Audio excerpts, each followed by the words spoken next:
نوشہرہ کے علاقہ ازاخیل میں JUI فے کا 3 روزہ اجتماع اختتام پذیر ہو گیا۔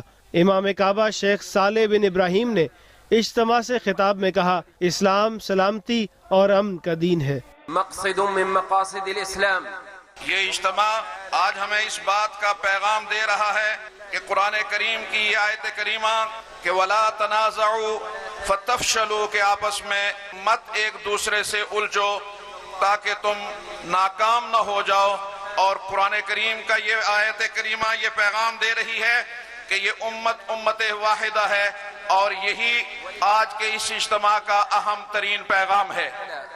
وسنت النبی صلی اللہ علیہ وسلم۔ امام کعبہ شیخ صالح بن ابراہیم نے نماز ظہر پڑھائی اور خصوصی دعا کرائی۔ اللہم الطف باخواننا المستضعفین فی سوریہ۔